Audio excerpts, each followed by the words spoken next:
ಪಾಪ ಆತ ಮಲ್ಲೇಶ್ವರಮಲ್ಲಿ ಒಂದು ಸ್ಟುಡಿಯೋ ಇತ್ತು ಅವ್ರ ಫ್ರೆಂಡ್ದು, ಅಲ್ಲಿ ಮೇಲೆ ಶೂಟ್ ಮಾಡೋದು. ಆಮೇಲೆ ಸ್ಯಾಂಕಿ ಟ್ಯಾಂಕು ಅಲ್ಲೆಲ್ಲ ಕರ್ಕೊಂಡೋಗಿ ನಮ್ಮ ಫೋಟೋ, ಆಮೇಲೆ ಕಬ್ಬನ್ ಪಾರ್ಕಲ್ಲಿ ಅಲ್ಲಿ ನನ್ನ ಬುಲೆಟ್ ಮೇಲೆಲ್ಲ ಕುತ್ಕೊಂಡು ಫೋಟೋ, ಇದೆಲ್ಲ ಏನಕ್ಕೆ ಅಂದರೆ ಚಾನ್ಸ್ ಕೇಳೋಕ್ಕೆ ಅಂತ ಹೇಳಿ ಅವಾಗ ಬರೆದ್ರು ಚಿರಂಜೀವಿ ಅವರು. ಆ ಬರವಣಿಗೆ ಮಾಧ್ಯಮದ ಶಕ್ತಿ ಎಷ್ಟಿತ್ತು ಗೊತ್ತು ಅಂದರೆ, ಅವರ ಒಂದು ಬರವಣಿಗೆ ನನ್ನ ಬದುಕಲ್ಲಿ ತುಂಬ ತಿರುವುಗಳನ್ನ ಕೊಡ್ತು. ಅದನ್ನು ನೋಡಿದ್ಮೇಲೆ ತುಂಬ ದೊಡ್ಡ ಎನ್ಕ್ವೈರೀಸ್ ಬಂತು, ಆಪರ್ಚುನಿಟೀಸ್ ಬಂತು. ರವಿಚಂದ್ರನ್ ಅವ್ರ ತಂದೆ ಕರೆಸಿದ್ರು ನನ್ನ. ಅದಾದಮೇಲೆ ನನಗೆ ಬಿಡುವೆ ಇಲ್ಲದೆ ಇರೋ ಥರ ನಾನೊಬ್ಬ ಪೋಷಕ ನಟ ಆದೆ. And I am very proud. ಅವತ್ತಿನ ಕಾಲಕ್ಕೆ 2 ಲಕ್ಷ ಸಂಬಳ ತಗೊಳ್ಳೋಂಥ ಬಿಗ್ಗೆಸ್ಟ್ ಕ್ಯಾರೆಕ್ಟರ್ ಆರ್ಟಿಸ್ಟ್ ನಾನು ಅದೇ.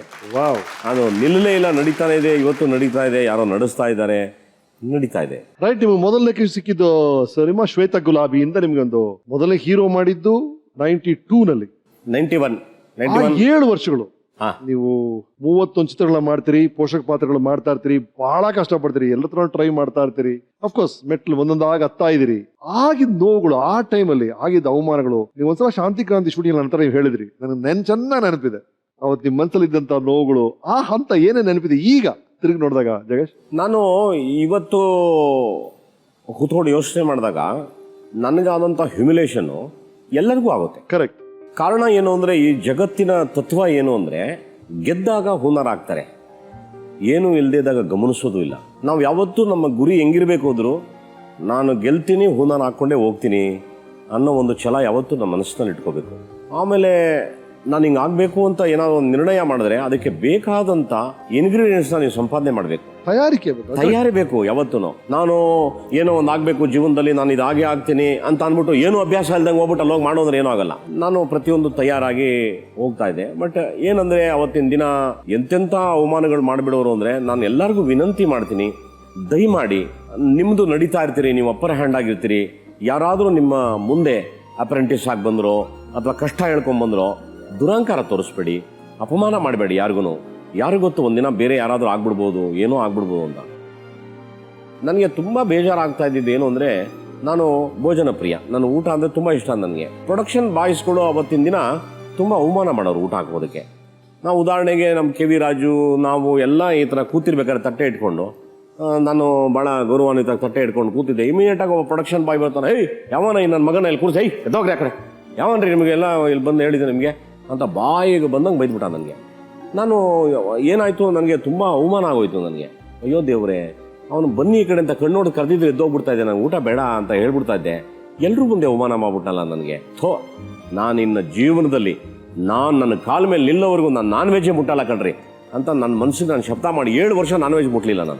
ನಾನು ವಾಪಸ್ಸು ನಾನು ಒಳ್ಳೆ ನಟನಾಗಿ ಸಂಭಾವನೆ ತಗೊಂಡು ನನ್ನ ದುಡ್ಡಲ್ಲಿ ನಾನು ತಿನ್ನಬೇಕು, ಬೇಡ ನನಗಿದು ಅಂತ. ಆಮೇಲೆ ಎಲ್ಲ ಶೂಟಿಂಗ್ಗೆ ಅಂತ ನಾವು ಹೋದರೆ, ಪರಿಮಳನ್ನು ಕರ್ಕೊಂಡು ಹೋಗ್ಬಿಟ್ಟಿದ್ದೀನಿ, ಗುರು ಸಣ್ಣ ಪಾಪು ಹೋದರೆ ರೂಮ್ ಕೊಡಲ್ಲ ನಮಗೆ, ಪ್ಯಾಸೇಜಲ್ಲಿ ಮನಕ ಅಂತಾರೆ. ಅಲ್ಲೇನಾಗುತ್ತೆ, ಎಲ್ಲ ಕಚಡಗಳು ಹೆಣ್ಮಕ್ಳುಗಳು ಏನೋ ಪ್ಯಾಸೇಜಲ್ಲಿ ಮಾಡ್ಕೊಂಡು ಬೇರೆ ದೃಷ್ಟಿಯಲ್ಲಿ ನೋಡ್ತಾರೆ. ನಾನು ರಾತ್ರಿ ಎಲ್ಲ ವಾಚ್ಮ್ಯಾನ್ ಕೆಲಸ ಮಾಡಬೇಕು, ಬೆಳಗ್ಗೆ ಹೋಗಿ ಶೂಟಿಂಗ್ ಮಾಡಬೇಕು. ನಾನು ಎಲ್ಲ ಹ್ಯುಮಿಲೇಷನ್ಸು ನೋಡ್ತಾ ನೋಡ್ತಾ ನೋಡ್ತಾ ನಮಗೆ ಎಷ್ಟು ಬೇಜಾರಾಗೋದು ಅಂದರೆ, ನನ್ನ ಮನಸ್ಸಲ್ಲಿ ಒಂದು ಭಾಳ ಗಟ್ಟಿಯಾದಂಥ ಒಂದು ಸಂಕಲ್ಪ ಇತ್ತು. ಆ ಸಂಕಲ್ಪ ಏನು ಅಂದರೆ, ಒಂದು ಶಿಲೆ ಆಗಬೇಕಾದ್ರೆ ಅದರ ಮೇಲೆ ಹತ್ತಿ ಕೂತ್ಕೊಂಡು ಕಾಲಲ್ಲಿ ಹೊಡಿತಾರೆ, ಕೈಯಲ್ಲಿ ಹೊಡಿತಾರೆ, ಎಲ್ಲ ಮಾಡ್ತಾರೆ. ಅದು ಪೂಜೆಗೆ ಯೋಗ್ಯವಾಗುವವರೆಗೂ ಎಷ್ಟು ಒದೆ ಬೀಳುತ್ತೆ ಅದಕ್ಕೆ ಅಂದರೆ, ಅದು ಎಲ್ಲವೂ ಸಹಿಸ್ಕೋಬೇಕು. ಎಲ್ಲ ಸಹಿಸ್ಕೊಂಡಾಗ ಮಾತ್ರ ಆ ವಿಗ್ರಹ ಪೂಜೆಗೆ ಸಲ್ಲುತ್ತೆ ಅದು. ಹಾಗೆ ನನ್ನ ಬದುಕಿನ ಪುಟದಲ್ಲಿ ಇವನ್ ಟಿಲ್ ಟುಡೇ ಇವತ್ತೂ ಯಾರೋ ಒಂದು ನಟರ ಅಭಿಮಾನಿಗಳು ಅಥವಾ ಇನ್ನೊಬ್ಬರು ಯಾರೋ ನಟರ ಅಭಿಮಾನಿಗಳು, ಯಾರೋ ಡೈರೆಕ್ಟರ್ ಅಭಿಮಾನಿ, ಅವ್ರು ಮಾತಾಡುವಂಥ ಪದಪುಂಜಗಳನ್ನ ಕೇಳ್ದ ಅಂದರೆ ನಾನು ನಗ್ತೀನಿ, ಒಬ್ಬನೇ ಕೂತ್ಕೊಂಡು ನಗ್ತೀನಿ.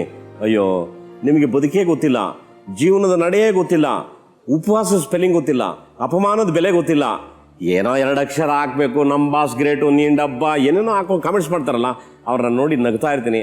ಅವ್ರಿಗೆಲ್ಲರೂ ನಾನು ಹೇಳೋದು ಏನು ಗೊತ್ತಾ, ಒಂದು ದಿನ ಬದುಕಿನ ಕಷ್ಟದ ಸರಮಾಲೆಯಲ್ಲಿ ಹೆಜ್ಜೆ ಹಾಕಿ ನಡೆದು ಜೀವನನ ಗೆಲ್ರಿ, ಅದ್ರ ವ್ಯಾಲ್ಯೂ ನಿಮ್ಗೆ ಗೊತ್ತಾಗ್ತದೆ. ವ್ಯಾಲ್ಯೂ ಗೊತ್ತಿಲ್ಲದಂಗೆ ಯಾರ ಬಗ್ಗೆನೂ ಮಾತಾಡೋಕೆ ಹೋಗಬೇಡಿ, ಯಾರ ಬಗ್ಗೆನೂ ಕಾಮೆಂಟ್ಸ್ ಹಾಕಕ್ಕೆ ಹೋಗಬೇಡಿ.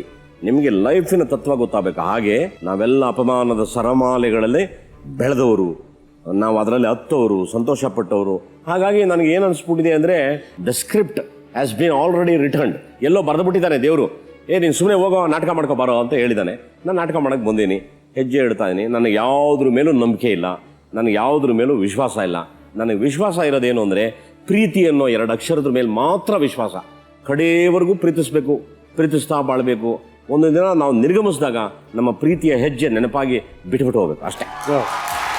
ನೋಡಿ, ನಾವು ಕ್ಯಾರೆಟ್ ಆರ್ಟಿಸ್ಟ್ ಆಗಿ ನಾನು ಚಾನ್ಸ್ ಕೇಳೋಕ್ಕೆ ಅಂತೆಲ್ಲ ಬಂದಾಗ ಬಹುಶಃ ವೆರಿ ನ್ಯೂ. ಪ್ರಭಾಕರು ಒಂದು ದಿನ ಅಗ್ನಿಪರ್ವ ಅಂತ ಒಂದು ಪಿಕ್ಚರ್ ಮಾಡ್ತಿದ್ದಾರೆ. ಆ ಪಿಕ್ಚರಲ್ಲಿ ನನಗೊಂದು ಪಾತ್ರಕ್ಕೆ ಅಂತ ರೆಕಮೆಂಡೇಶನ್ ಮಾಡಿರ್ತಾರೆ. ಆ್ಯಕ್ಚುಲಿ ನನಗೆ ಹೇಳಿದ್ದು 3ನೇ ಮರ್ಡರ್ ಆಗೋ ಕ್ಯಾರೆಕ್ಟರ್ ಅಂದರೆ ತುಂಬ ಲಾಂಗ್ ಟರ್ಮ್ ಇರುತ್ತೆ ಅಂತ. ಬಟ್ ಅಲ್ಲಿ ರಾಜಕೀಯ ಮಾಡಿ ನನ್ನ ಮನೆ ಬಚ್ಚ ಈ ನನ್ನ ಮಗನ ಇಂಥದ್ದು ಈ ಕಟ್ ಮಾಡ್ರು ಅವ್ನಿಗೆ ಹಾಕಿ ಬಿಸಾಕ್ರ ಸೈಡ್ಗೆ ಅಂತೇಳಿ ನಾನು ಫಸ್ಟ್ ಮರ್ಡ್ರು ಬಂದು ಒಂದು 4 ಶಾರ್ಟು ಒಂದು 2 ಡೈಲಾಗು ಬಂದಿದ್ದ ತಕ್ಷಣ ನೆಕ್ಸ್ಟ್ ಮರ್ಡರ್ ಅಂದರೆ ನಾನು ಸತ್ತೋಗ್ಬಿಟ್ಟೆ.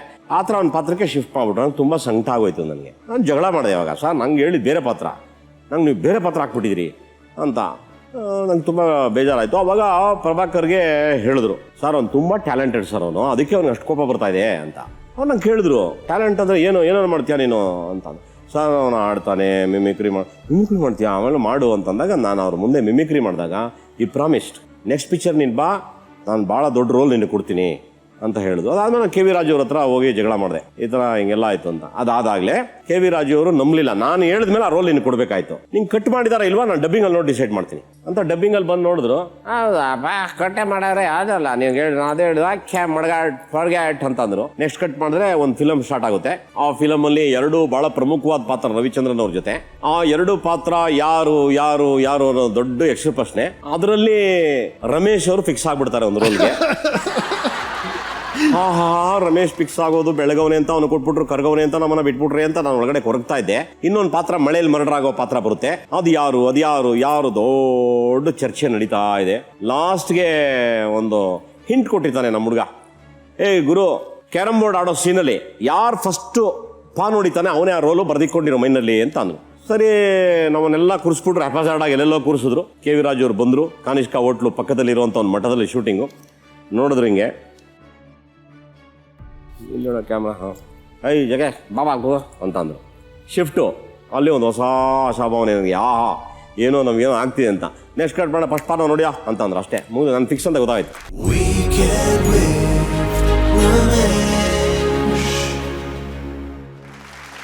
ಭಾಳ ದೊಡ್ಡ ಕಾಮಿಡಿ ಇದೆ ಒಂದು ನಮ್ಮದು.